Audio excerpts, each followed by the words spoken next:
So my family is a huge history buff family, and as someone who loves American history in general, today and yesterday I have been watching The Patriot that came out in 2000, and it just occurred to me that in all of my sewing endeavors, I have never attempted to make a historical 18th century, 1776 style colonial patriot girl outfit.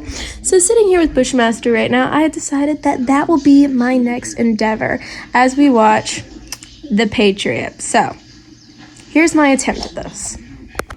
Step 1 of sewing your colonial patriot girl 1776 style rebel outfit. Make sure the project manager has a comfortable seat and it's not ripping up your fabric. Step 2.5. Think about how big of friends you would have been with Sybil Ludington during the American Revolutionary War. Now, for those of you who don't know, Sybil Ludington was essentially the female Paul Revere. She was 16 years old, born in 1761, and on the fateful night of April 26, 1777, her father, a colonel in the American military, received word that the town of Danbury was being attacked. So Sybil rose to the challenge and rode upwards of 50 miles on horseback, rounding up hundreds of her father's troops. Now, she's honestly an American hero and should be attributed as one. And quite frankly, she's a role model that I look up to. So we're gonna base this outfit on something Sybil probably would have worn when she was rallying her dad's men. Now we'll be going into the sewing closet and picking out a fabric.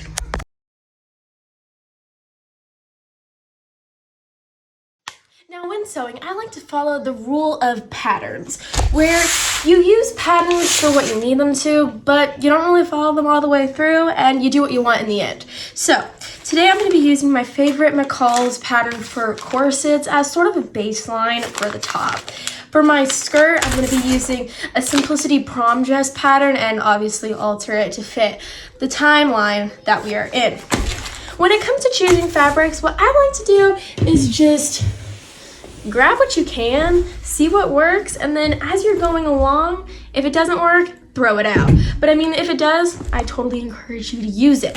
So what we're gonna use today are a set of curtains from our old dining room, what I think are pillow shams, and then the matching curtains that went in with it. Now, what I think we're gonna do today is use this big piece of fabric for our skirt, maybe turn this into the corset, and possibly make a shirt out of this cotton blend material.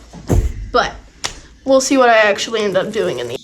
Now, for the semi-fun part, but not really, but we're gonna regret it if we don't do it later, part of the sewing project, research. Especially if you're trying to do historically accurate or even get some sort of semblance to what you're trying to bring out. I had to do this with Rapunzel, I had to do this with Elsa, I have to do this with all of my medieval stuff. So just take the time, sit on your laptop, do your research. Hi guys, Future Savannah here. I'm not really sure what normal people do in their voiceovers. I mean, I'm presently sitting in my parents' closet eating Wheat Thins and Ritz crackers with my 2 dogs. But I should probably be talking about what I was doing in this scene. Research, literally all I was doing was looking up dresses. Just go do that. I was also sitting on this couch being emotionally and mentally in turmoil as I watched Thomas get freaking stabbed in the stomach because he was trying to take revenge on his late wife and being locked in their town's church with the rest of their citizens and burned alive because the town had the audacity to help Thomas and his father's militia fight for freaking freedom. I mean, I don't even know how to spell emotionally turmoil than that. So now with my research done and officially being emotionally traumatized by yet again another Revolutionary War movie, twist, I've officially decided that I'm going to design this dress based off of this mock-up of another historical dress. I think we're going to make the top the flower print and have that be an accent piece, but the skirt's going to be plain. Now, when picking out my 18th century 1776 style dress, I didn't want to do dirt poor, but I didn't want to do like rococo, rich, red coats sort of stuff. So I'm going for a middle-class patriot, which Sybil Ludington would have been. Her father was a colonel, but I mean, they were in a war. They're not going to be wasting their money on frivolous fashions, especially when she's going to be riding a horse in the middle of the night, rallying hundreds of her father's militiamen. So this is what we're going to go with for now. So, for the bottom of the skirt, because I'm lazy and I have a pattern, so why don't I just use it? I'm going to be using this pattern here, and I'm going to be getting one piece out of it, number one, and I'm gonna use that as the baseline for the skirt. So now we gotta go through this pattern, find it, cut it out, and see what we're working with here. Only seamstresses will understand this, but when other people misplace or tear our patterns or don't put them in the proper bags, it physically pains me to watch that happen. Okay, now that we've found our skirt piece, you're going to want to stand on something tall and figure out if the skirt is the correct length or if you're going to want to chop half of it off. So,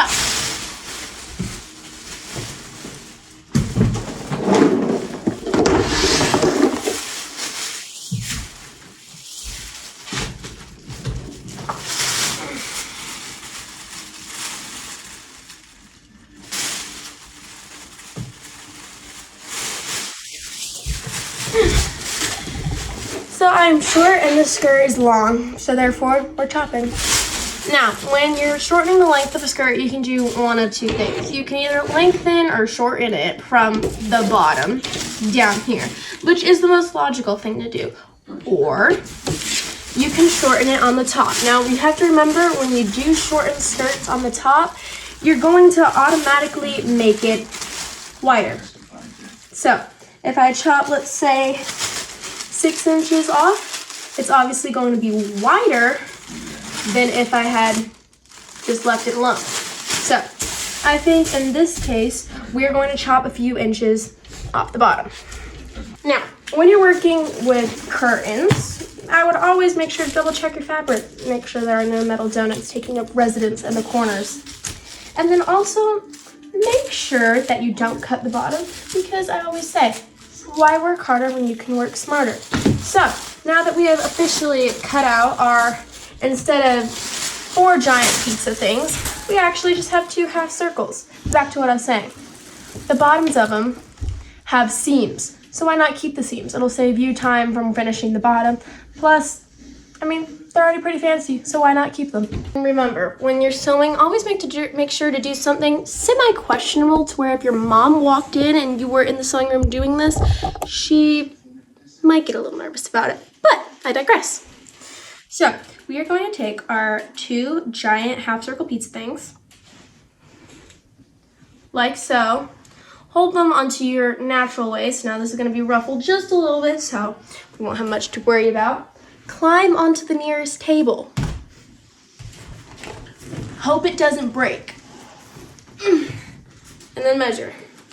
So this goes to about my ankle, which is good because we don't want to make this ground length because she isn't technically a full-grown woman yet. Back then, when in the 18th century, teenage girls, especially all under the age of 18, I mean, they had their scandalous ankles out and about. But because they were kids. They wanted to go run around and play in mud. And whatever kids did back then. Shoot up some redcoats. Always make sure you have your matching thread. Movie rant for a minute, since we're still technically watching The Patriot right now. Something that always irked me about the Revolutionary War, or I should say the beginning of the Revolutionary War, is that for some reason, and it makes sense why, but the Americans, we fought like the British did. Because, well, most of us, we were British. We came from England. So they would stand in rows and columns in the middle of open fields and, well, fire. And I always thought that that was stupid. Because, well, I mean, what better way to shoot someone than have them all perfectly lined up for you like little ducks in a row? But you know what? We did that because that's what the British did. They were, at the time, the greatest military and navy in the world. And, well, we were them, and that's how most of these guys were trained from past wars. Because, I mean, we did fight with the British for wars previous to the Revolutionary War. But once General George Washington, Marquis de Lafayette, and all of his generals under him realized that maybe fighting like the British on American soil wasn't the best idea, they started to do something called guerrilla warfare, where they would hide in trees, under bridges and roadsides and in fields and ambush the British and the Hessians. And this worked out really well for us because not only were all of our military just simple farmers and shopkeepers in the Americas, but I mean, we did colonize it. They knew the land pretty dang well. The British and the Hessians, they didn't. And because they had never fought guerrilla warfare before, we had a very big advantage. And it's because of that intuition from our founding fathers that we ended up winning the Revolutionary War. So, history lesson break for y'all. Everyone loves a good movie and political rant, right? Well, at least I do. But let's be serious about this. My dad always told me growing up that we have to fight with the army that we have, not the army that we wish to have. And Americans and the American colonies back then utilized that to a T. We worked with what we had, and we worked with it pretty dang well. And it's all thanks to George Washington. So when you're making historical clothing, one thing that you gotta remember is that no, it will not be 100% historically accurate. I mean, we are using sewing machines powered by electricity, which did not fully exist back then. So, for the skirt, I'm having a hard time deciding whether I want to do elastic, which is possible because I have this giant human body size hole in the top, or if I want to do gathers and then a flat piece of fabric with no elasticity whatsoever, but with a zipper going down the side. I think for posterity's sake, we're gonna go with the elastic, so nothing is visible. Although, if we are gonna do the corset over top, we want it to lay flat, and the elasticity and this, well, what's gonna be put into this, might mess that up. And this is why I argue that we should leave all of our stuff out, because when you see it, it makes your brain think imaginatively. Two options. Beige zipper 22 inches long, excessively, or elastic bands. Ow. Yeah, we're gonna go with the zipper. This is going to be a pretty long time lapse. And again, I have no idea what to talk about because literally you're watching the video. It's a tutorial. It's self-explanatory. Just follow what I'm doing. But all the while, you can listen to the sound of my voice and possibly of my dog snoring next to me because I fed them all my Ritz crackers. But anyway, watching this movie, I mean, I truly felt something. I'm sort of an empath, and when I see military movies, especially Revolutionary War movies, I don't know, I just can't help but feel something. My family is excessively patriotic. I mean, every single member has been in the military or worked for this country in one way or another. I mean, my dad has been a naval captain for over 30 years, and I lived on military bases and had aircraft carriers in my backyard. Well, actually, I should probably be talking about what's going on here. Right there, when you see my mom pop into the screen, that was her actually telling me that the curtains were actually still supposed to be curtains and that I wasn't supposed to cut them up, but she was highly impressed with what I was doing, so she let it go anyway. Mom, if you're watching this, I'm sorry for ripping up your curtains, but they went to a good cause. You also see my dog in that. That is Sherman. He presently is sleeping next to me right now. He really likes to follow me around because usually I feed him food, especially when I'm sewing. Other seamstresses will know this and do this as well, but when we sew, we snack. I mean, how else am I supposed to stay awake for hours on end? I need food, I need ice cream, I need popcorn. Just feed me. We interrupt your regularly scheduled Sybil Ludington colonial midnight ride dress for me to go to the barn to pick up my 2 horses, Liberty and Justice, and go to rodeo practice. So, that's what we're gonna go do right now. I don't know where the accent came from, but here we go. We have caught the babies, and now we are off to rodeo practice. And afterwards, we will get back to the costume at hand. Don't scare them. You're gonna put them on. Easy. Stay. Easy. Good boy. They're like, no. Hello. After a very long practice of blood and sweat and being exhausted, I have my Sonic, I have my horse babies. We are going back to the barn. We're gonna give them dinner, feed the rest of the troops, and then take a shower because I'm disgusting, and then get back on our Sybil Ludington Colonial Revolutionary War 18th century 1776 style dress. Okay, we are shower, we are clean. We are stealing the cat, and now we are going back to sewing. So what I said earlier in the previous clip about practice literally having blood and sweat and tears was true to a literal T. Right after I had just gotten done working with Justice on barrels, I was unhaltering him and I had his halter on, and after I took the bit out of his mouth, he loves to rub his face on the trailer. Don't ask me why, he just does. But anyway, the halter got stuck on the side of the trailer and he freaked out and sat back and skinned one of his hocks. Don't worry, it's just like skinning your knee or your elbow when you were a kid. He's fine. Liberty's fine. He's a little bit of a drama king, but like, goodness, could we go like 5 minutes without horses like trying to kill themselves? They are literally like toddlers with the body of John Cena and the temperament of a teenage girl. Now, when cutting out your fabric, you want to remember to always go with the grain of fabric. Now, that's something that I never really cared about, never really wanted to do, but when you're working with printed fabric, especially stripes, that is when you realize how important it is. So, although I will say, the one fabric you can cheat on just a little bit is cotton. So after I gotten done working Justice on barrels, I was working Liberty on poles. And Liberty is my sweet, sweet, sweet 17-year-old fiery mare with an attitude that even the demons of hell could not handle. And every once in a while, Liberty and I have to have a come to Jesus moment where my trainer gets on her back and, well, corrects her. And let me just say, afterwards, we were both out of breath, tired, and quite frankly, hungry for dinner. But she's fine. So now we have our corset and our lining done, but now we have to shape it. And this corset in particular, if you can see here, goes in around the natural waist and down in the front. And I assume it's straight across in the back.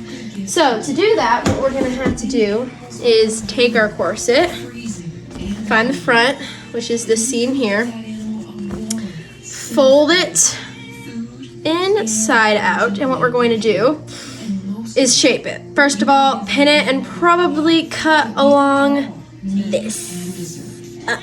Every seamstress has that pattern that they just love to do. And you could do it a million times over with different fabrics, different styles, cut them differently, and you can make them so unique and stand out. And honestly, one of a kind and beautiful works of art. Personally, I really love making corsets or form-fitting tops. I just think that they're beautiful and you can make them into a million different things. Right now, I'm making a historical costume, but you can see in the background, I have a Rapunzel corset. And you can't even see this because it's not in frame, but I have about 7 different like Star Wars Clone War Trooper shirts that I designed to be like sort of armor, but it's fabric. Honestly, corsets are a super fun thing to make, and grommets are really fun to hammer in. So if you had to recommend anything, I would totally recommend this. So now we have the baseline of our corset. Turned it inside out, we've ironed most of it down. And all we really have to do now is finish up these sleeves. But here's what we got. 'Tis done. Almost. All we have to do is put grommets into the back, finish off our sleeves, and make a few accessories, and then we'll have our colonial Sybil Ludington outfit. Grommets, eyelets, whatever the heck you want to call them. They're super duper fun to nail and hammer, and I just call them metal eyes, but I digress. All right, we are about to get to the reveal of the Sybil Ludington costume tutorial. Doo-doo-doo-doo. And here it is. This was honestly super duper fun to make, and I had never really done anything from 1776 or the 18th century. So it really got to stretch my imagination, and it was super cool to do, and I obviously had the perfect props for it, my 2 beautiful horses, Liberty and Justice. Come on, Liberty, we have to go warn all of Father's men that the British are attacking Danbury. Run!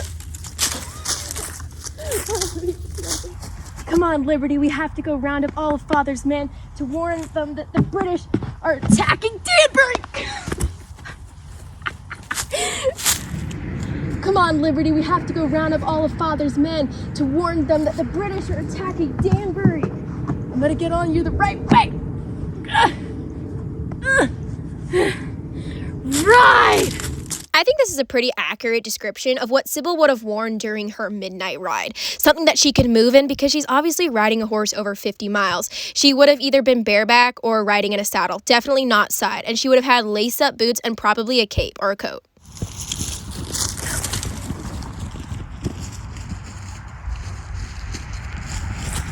Shoot the redcoat! Sybil Ludington, at just 16 years old, has more guts and moxie than honestly half our generation today. She goes down in our history books as an American Revolutionary War hero, and I am proud to be following in her footsteps as a female heroine for justice with our horses by our side. The British are attacking Danbury! The British are attacking Danbury! Everyone get your rifles and shoot!